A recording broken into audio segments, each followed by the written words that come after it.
साथियों, कोरोना जैसे अदृश्य और रूप बदलने वाले दुश्मन के खिलाफ लड़ाई में सबसे प्रभावी हथियार कोविड प्रोटोकॉल है।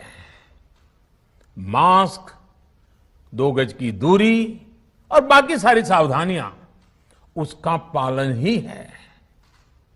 इस लड़ाई में वैक्सीन हमारे लिए सुरक्षा कवच की तरह है। आज पूरे विश्व में वैक्सीन के लिए जो मांग है, उसकी तुलना में उत्पादन करने वाले देश और वैक्सीन बनाने वाली कंपनियां बहुत कम है, इन्हीं गिनी हैं। कल्पना करिए कि अभी हमारे पास भारत में बनी वैक्सीन नहीं होती तो आज भारत जैसे विशाल देश में क्या होता।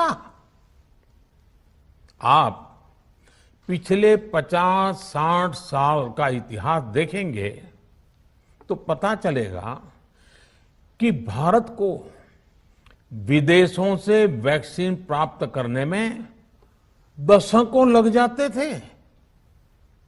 विदेशों में वैक्सीन का काम पूरा हो जाता था, तब भी हमारे देश में वैक्सीनेशन का काम शुरू भी नहीं हो पाता था।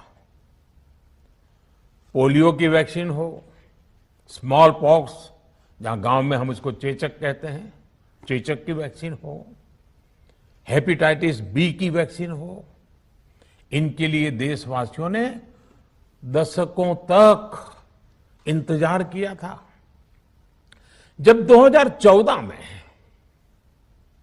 देशवासियों ने हमें सेवा का अवसर दिया तो भारत में वैक्सीनेशन का कवरेज 2014 में भारत में वैक्सीनेशन का कवरेज सिर्फ 60% के आसपास था, 60% के आसपास था। और हमारी दृष्टि में ये बहुत चिंता की बात थी।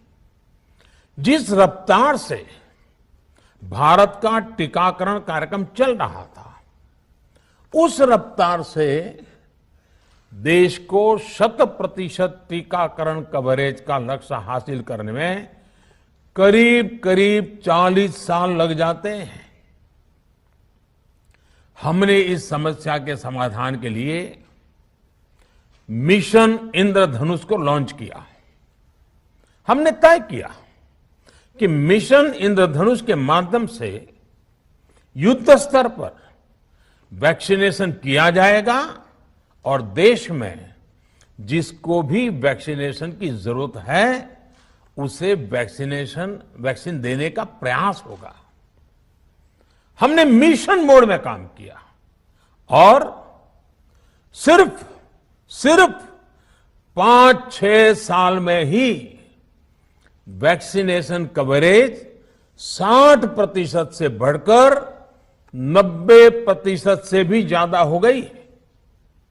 60 से 90, यानी हमने वैक्सीनेशन की स्पीड भी बढ़ाई और दायरा भी बढ़ाया। हमने बच्चों को कई जानलेवा बीमारियों से बचाने के लिए कई नए टीकों का भी भारत के टीकाकरण अभियान का हिस्सा बना दिया। हमने इसलिए किया क्योंकि हमें हमारे देश के बच्चों की चिंता थी, गरीब की चिंता थी, गरीब के उन बच्चों की चिंता थी जिन्हें कभी टीका लग ही नहीं पाता था। हम 100% टीकाकरण कवरेज की तरफ बढ़ रहे थे कि कोरोना वायरस ने हमें घेर लिया।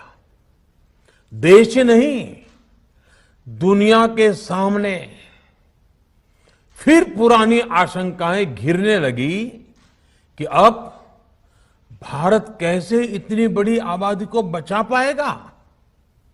लेकिन साथियों, जब नीयत साफ होती है, नीति स्पष्ट होती है, निरंतर परिश्रम होता है तो नतीजे भी मिलते हैं। हर आशंका को दरकिनार करके भारत ने 1 साल के भीतर ही एक नहीं बल्कि 2 made in India vaccine launch कर दी। हमारे देश ने, देश के वैज्ञानिकों ने ये दिखा दिया कि भारत बड़े बड़े देशों से पीछे नहीं है। आज जब मैं आपसे बात कर रहा हूं तो देश में 23 करोड़ से ज्यादा वैक्सीन की डोज दी जा चुकी है। 23 करोड़। हमारे चैनल पर बने रहने के लिए बहुत बहुत धन्यवाद। दी गई जानकारी से अगर आप संतुष्ट है अथवा नहीं, अपनी राय कमेंट बॉक्स में जरूर दें। जय हिंद।